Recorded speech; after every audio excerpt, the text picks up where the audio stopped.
The sun over Varnock was always red and low. It never looked bright, only tired. Smoke rose from tall pipes, and the air smelled like metal and oil. This was not a place for kindness. It was a place for trade, and today, the trade was Krulrik. Stood near the edge of the slave market, his coat dusty and his face hidden under a dark hood. He looked like a trader or maybe a scavenger. But inside, Rick was not what he seemed. He was not here to buy cargo or sell stolen parts. He was looking for something. Elsa moved slowly through the crowd, past cages and wires. Past aliens locked in chains. Some were big, with thick arms, some were small, barely able to walk. They had no freedom, no hope. Rick hated places like this, but he kept his face calm. His eyes stopped when he saw a small figure sitting alone in a metal cage. The figure was curled up, arms around his knees, head down. The child's skin was silver and smooth. His eyes, when they lifted, were bright, blue, almost glowing. He looked scared, and Terada voice shouted from a high platform, calling out numbers and names. Next up, one young Velen boy, quiet and healthy, strong genetics, rare species, opening bid. 2,000 credits. People pushed forward, ready to buy. Traders, hunters, collectors, all eyes were on the boy. But the boy did not speak. He just looked down again, holding something small in his hand. Rick's heart beat faster. He had not planned this. He was supposed to find a missing cargo ship, not a child. But something in the boy's eyes felt familiar. He remembered his younger brother, taken by raiders long ago. That pain never left before he could stop himself. Rick raised his hand. 3,000 credits. He saved. Crowd turned. A few other bidders raised the price. 4,000, 5,000. Rick did not blink. 7,000 credits. He called a gained slaver on the platform, laughed. Sold to the man in black coat.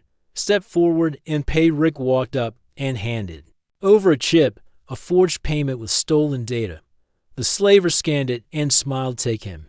No refunds. The cage opened. The boy looked up, confused. Rick knelt and offered his hand. Come on. We're leaving. The boy hesitated, then slowly reached out. His hand was cold, but his grip was strong. They walked through the crowd. Rick moved fast, heading toward the lower docks where his ship waited. But behind them, a loud voice shouted, Stop that man. Rick turned. The slaver was staring at a small screen. The fake credit had been discovered. Guards were already moving.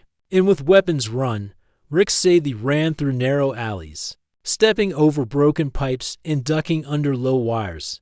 The boy stayed close, his small feet moving fast. Blaster fire cracked behind them, hitting the walls, and Groundrick grabbed a crate and pulled it down, blocking one path. They turned left, then right, then slid down a ramp.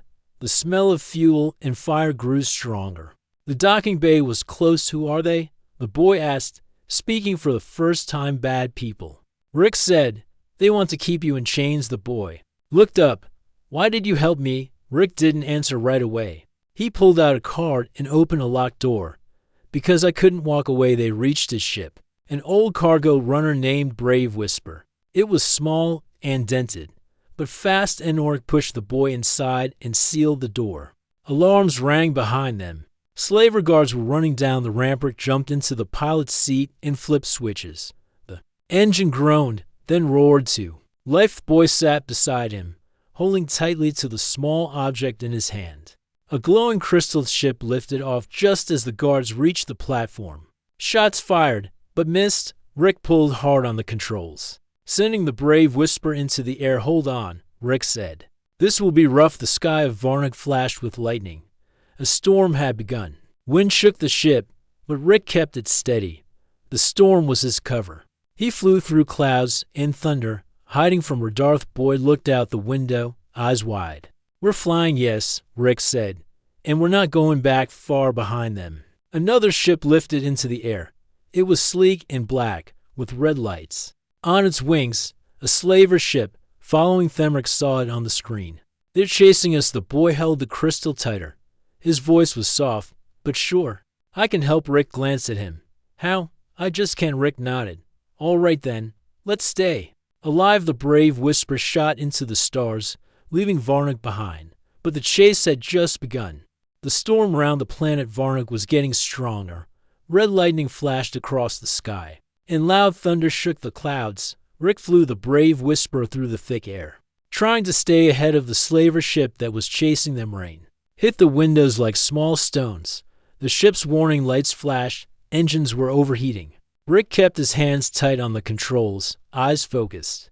He had flown through many dangerous places before, but this storm felt different. It felt alive. Behind him, the boy sat quietly, his seatbelt pulled tight across his chest. His silver skin shimmered slightly in the dim light. His blue eyes watched the storm, not with fear, but with deep thought. Rick looked over his shoulder. "You all right back there?" The boy nodded. "Yes, my name is Nero." Rick gave a small nod. "I'm Rick. Welcome to my ship. It's old, but it flies." A loud beep filled the cockpit. The screen showed the slaver ship closing the distance. It was faster and newer, built for hunting. A red symbol flashed. Targeting lock active. Rick cursed under his breath and pulled the ship into a sharp turn. Lightning struck nearby, shaking the brave Whisper as it dodged between thick clouds. Blaster fire lit up the storm. Blue and red lasers flew past the windows. One shot hit the side of the ship. Sparks flew from the control panel. The ship rocked hard. Nero gripped his seat. "Are we going to crash?" "Not if I can help it," Rick said, working fast. He pressed buttons and flipped switches, guiding the ship toward the upper atmosphere. "But we need cover. We need to disappear." Nero closed his eyes. His small hands touched the glowing crystal he carried. A soft light formed around it. Rick glanced at him, curious. "What is that thing?" he asked. "It's a memory stone," Nero said. "It shows me things, places, feelings. It helps me remember my home." Rick didn't ask more. Now was not the time. He focused on flying. Ship broke through the storm clouds and entered open space. Stars stretched out like dust in the dark, but the slaver ship was still behind them, its engines glowing red. Rick growled under his breath. He opened the communication system and sent out a fake distress call, hoping to distract the slaver ship. "It might buy them a few seconds. We're not going to outrun them," Rick said. "This ship isn't made for speed." "Then let me try something," Nero said. Rick blinked. "What do you mean?" Nero unbuckled his seat and stepped forward. He placed the memory stone on the ship's control panel. The soft light from the stone began to spread, flowing into the systems like a wave of energy. Rick stared in shock. "What's it doing?" "I don't know," Nero said, "but it listens to me. Maybe it can help us move faster." The engines of the brave Whisper changed. The sound shifted, becoming deeper and smoother. The ship gave a small jolt, then shot forward with sudden speed. Stars outside blurred as the ship entered a burst of acceleration. The slaver ship fired again, but the shots. Cedric laughed, half surprised, half amazed. "That actually worked." Nero smiled, just a little. It wanted to help. The slaver ship tried to follow, but its speed dropped. It could not match the sudden burst. Within seconds, it disappeared behind them. Lost in the black sky, Rick kept flying until the screen showed nothing but quiet space. Then he slowed the ship and leaned back in his seat, breathing hard. "We lost them," he said. Nero sat down again, holding the crystal close. "Thank you for not leaving me." Rick looked at him for a moment. "No one should be treated like cargo. Not you. Not anyone." There was silence in the cockpit for a while. The stars outside blinked softly. The storm behind them was now just a distant glow. Rick stood and opened a small panel behind the seats. He pulled out a blanket and handed it to Nero. "Get some rest," he said. "There's a small room back there. Not fancy, but it's warm." Nero took the blanket and walked toward the back of the ship. Before he entered the small room, he turned and asked, "Where are we going now?" Rick looked at the star map. He didn't know the answer yet. He had no plan. Only a strong feeling that this boy had to be taken far away from danger, somewhere safe, he said. "Somewhere they won't find you." Nero nodded and went inside. The door closed behind him. Rick stayed in the cockpit, eyes on the screens. He checked fuel levels, power systems, and the damage from the storm. The ship had taken a hit, but it would hold. For now his thoughts wandered. Why did the crystal react to the ship? What kind of power did Nero hold? And why were the slavers willing to chase them through a storm just to get him back? Rick knew one thing for sure. This was no normal child, and if someone wanted him this badly, it meant Nero was very important and maybe even dangerous, but Rick didn't care. He had made a choice. He would protect the boy. No matter. Wade leaned back and looked at the stars. Somewhere out there was a place for the boy to be free, and Rick would help him find his ship move forward, quiet and steady, into the deep black of space. The stars outside the Brave Whisper moved slowly as the ship floated through deep space. There were no signs of danger for now. No red lights, no alarms. Just quiet. Rick sat in the pilot's chair, eyes half open. He had not slept since Varnick. His hands still remembered the controls, every button and switch. The slaver ship was gone. But Rick knew it would not give up forever. He needed a new plan. A new path behind him. Small footsteps echoed in the ship's hallway. Nero walked in, holding the memory stone. He had rested, but his eyes still looked tired. Rick turned slightly. "You hungry?" Nero nodded. Rick opened a small locker and pulled out a food pack. It was not fresh, but it was warm and filling. He handed it to Nero, who ate in silence. After a few minutes, Rick asked, "Do you remember where your home is?" Nero looked up. "Not fully. I only see small pieces, trees that shine in the dark, water that sings, a sky that is not black like this, but green and gold that sounds beautiful." Nero held up the glowing crystal. "This shows me parts of it, but it's broken. I can't see everything." Rick leaned forward. "What is it exactly?" "Some kind of tech. It's called a memory stone. All the elders carried one. It holds thoughts, feelings, voices. When I hold it, I feel my mother's hand. I hear her singing." Rick grew quiet. He remembered holding his own mother's hand when he was a boy, long before war, long before pain. Nero said, "The slavers want me because I'm different. They told me I'm rare. But they don't know what I carry." "What do you carry?" Nero looked down. "I don't know yet, but something is inside me. I feel it sometimes when I'm scared, or when I'm really still." Rick nodded slowly. He believed him. The crystal had powered the ship. That was not normal. This child was more than a survivor. Ship beeped. A new signal blinked on the screen. Rick turned. Strange. There's a distress signal coming from nearby. A small moon. No name. Just numbers. Is it dangerous? Could be. Could also be a trap. But if it's real, someone might need help. And we need fuel. Nero stood beside him. "We should check." Rick pressed the controls. The Brave Whisper turned slowly and began its path toward the moon. As they got closer, Rick saw a flat surface covered in dust. Broken towers stood like dead trees. Some lights flickered between the ruins. There was no movement. Landed the ship carefully. The engines hummed low as the ship touched down. Rick grabbed his jacket and a scanner. He turned to Nero. "You stay here. Lock the door. If anyone strange comes near, hide." Nero stepped forward. "I want to help." Rick paused, then handed him a small tool. "Fine, but stay close. No running off." The ship's ramp opened. Dry wind blew into the hallway. Dust flew past their boots as they stepped out. The moon was silent. The buildings were old. Metal and stone mixed together. Signs written in alien languages covered broken walls. Rick scanned the area. No power, no fresh heat, but something still works. A signal is coming from that building. They walked carefully. Inside the structure, broken wires hung from the ceiling. Old machines lined the walls. Most were dark. Suddenly, a light turned on. A blue glow filled the room. A tall metal figure stood in the center. It did not move. An arrow stepped forward. "That's a warden." Rick raised his scanner. "What is a warden?" Nero whispered. "A protector. My people used them long ago. Before we were hunted." The metal figure moved. Its head turned slowly. Then it spoke in a soft voice. Velen blood detected. "Welcome, young Starborn." Rick stepped in front of Nero. "Who are you?" "I am Wex, guardian of Velen knowledge. This station was made to protect the past. You have brought the heir." Nero looked confused. "Bear? I'm not royalty. You are the last child marked by the light of Velen. You carry the memory of your people. You are meant to guide the lost home." Rick stared at the machine. "What home?" "Velen was destroyed. Not all escaped. Some found a new place, hidden, waiting.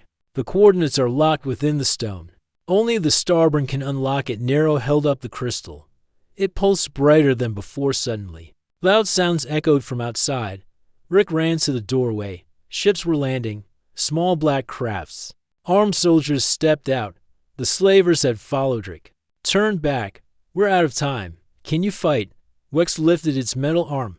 A light beam formed at the end. Yes, Rick pulled out his blaster. Then let's protect the boy. The first wave of slavers entered the building. Wex fired a clean shot. Cutting through armor, Rick took cover and fired back. Nero hid behind a wall. Clutching the crystal. Fight was loud but quick. The old wall shook from each blast. Wex took heavy hits but stayed standing. Rick moved fast. Aiming with sharp focus. After minutes of chaos, the last soldier fell. Smoke rose from the doorway. Wex dropped to one knee, its voice fading. Take the crystal. Go to the hidden system.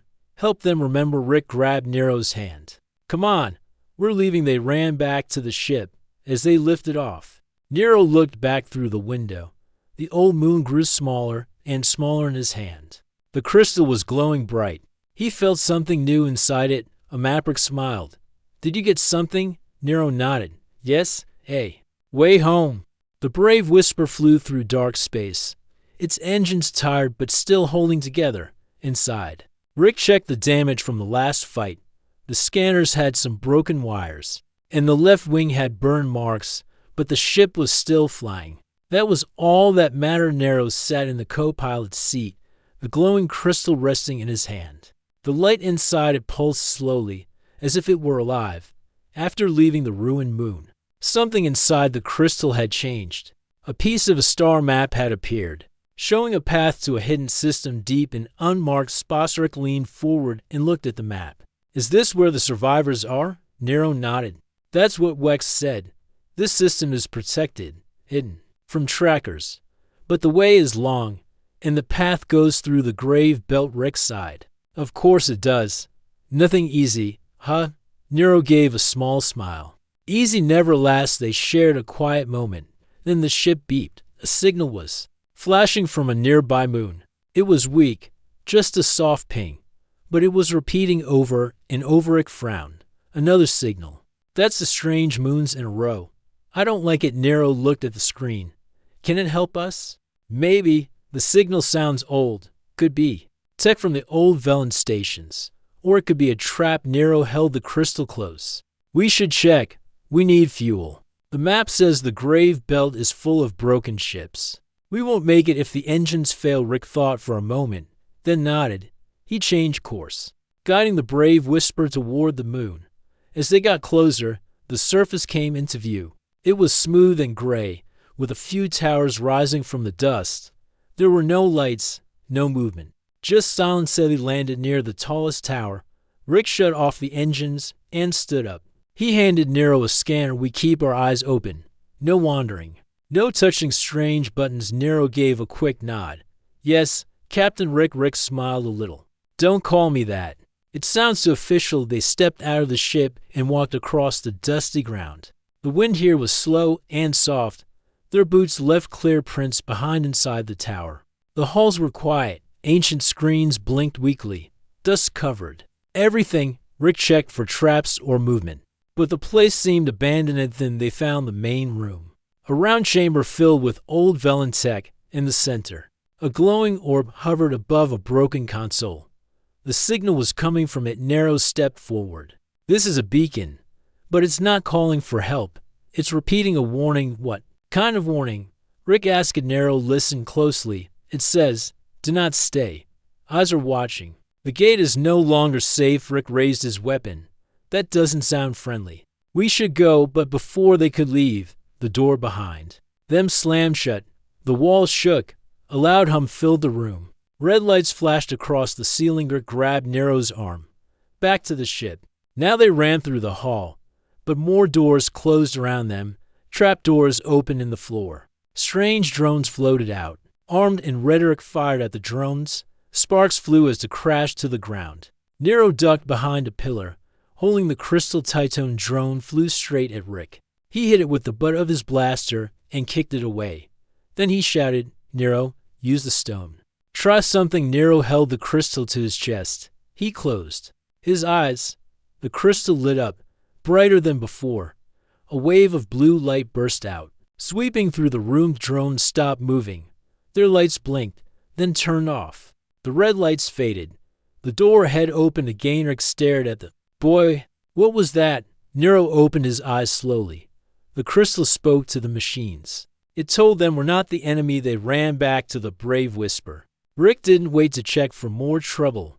He started the engines and lifted off. Dust rose behind them as the ship climbed into space. Inside the cockpit, Rick shook his head. That was a trap. Someone set that signal on purpose. Someone wants us to stop before we reach the grave belt. Nero sat down and placed the crystal on the control panel. They're scared of what we'll find. Who's scared? The ones who hunted Velen. The ones who still watch the stars. They know I'm alive, and they know I'm looking for the others. Rick leaned back. He felt a pressure in his chest, not fear, but a heavy responsibility. Protecting this boy was more than a promise now. It was a mission. Looked at the star map again. The next path was hard.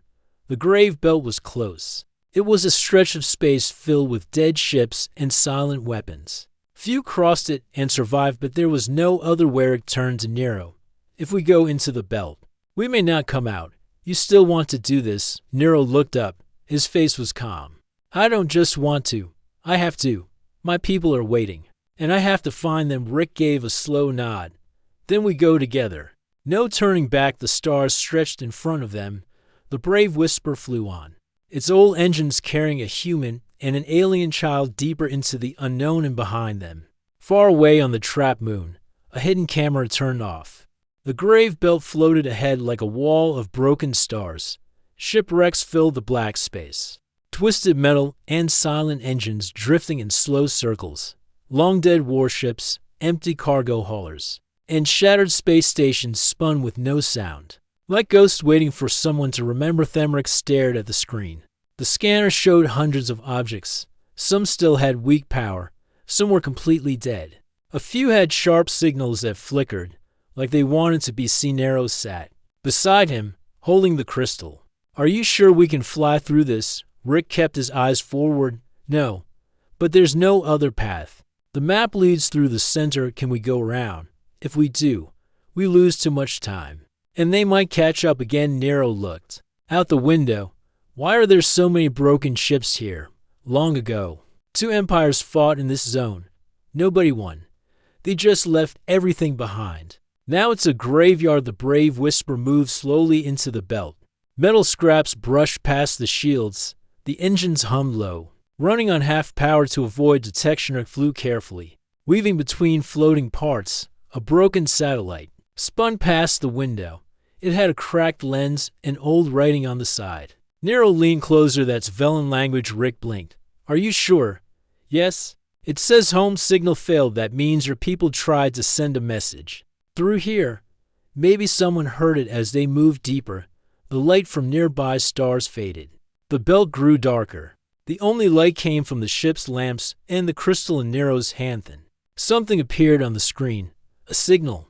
Moving fast. Rick leaned forward. Another ship. Behind us. It's small, but fast. Could be a scout. Nero looked at the scanner. Are they following us? They're not hiding. So yes. Rick increased speed. The ship dodged a large engine core and slipped through a broken hangar door. Inside, old fighters floated, frozen in time. Nero held on tight. Can we lose them in here? If we're lucky. This place is full of blind spots. They flew through narrow paths, twisting through beams and shattered walls. Rick turned off all lights. Flying only by the scanner of Slaver scout ship. Entered the grave belt moments later. It fired once, but missed. The shot hit a floating wall, breaking it into pieces. Rick flew low, using the debris as cover. He turned a corner and shut the ship down. Complete alive. Engine lights faded. Silence filled the air. The slaver ship passed above them, slow and searching inside the dark cockpit. Nero whispered, "They can't see us now." Rick nodded. "As long as we stay quiet. We're a ghost." For a few minutes, everything was still. The slaver ship circled once more, then turned and moved toward the edge of the belt. Rick restarted the engines. Soft and slow. We wait 5 more minutes. Then move, but just then, the ship jolted. A metal claw had grabbed the rear section. What is that? Nero and Skedrick checked the screen. Not the slavers. Something else. One of the old ships has a working defense system. We're stuck. Alarms flashed. The claw pulled the Brave Whisper toward a broken cruiser. A large hatch opened like a mouth inside. The ship was dark and full of dust. The claw dragged them into a holding bay and dropped them on the floor. Rick stood quickly. Stay. Close high. Don't trust this place. They stepped out into the dark cruiser. The air was cold and dry. Broken lights flickered. Something beeped and the Distancia metal voice spoke. Welcome. Identify yourselves. Rick raised his weapon. We're just passing through. We don't want trouble, the voice replied. This ship is protected by old Velen code. Show the mark or be removed. Nero stepped forward and held up the crystal. It glowed brighter. The voice paused. Then the lights turned on. Starboard detected. Access granted. Doors opened. A path lit up ahead. Rick stared. Looks like you just unlocked an ancient cruiser. Nero nodded. It remembers me. Or maybe it remembers my people. They followed the path into a control room. Screens showed old star maps. Some of the data matched Nero's crystal map. Rick downloaded the files. This will help us get through the rest of the belt faster. It has hidden paths and energy fields. Nero walked to the center of the room. A small round device floated toward him. It scanned his face, then played a recording. A soft voice spoke. It was a woman's voice. Calm and warm. If you have found this ship, then you carry the last hope of Velen. Do not give up. Do not turn back. Others are waiting for you. Nero froze.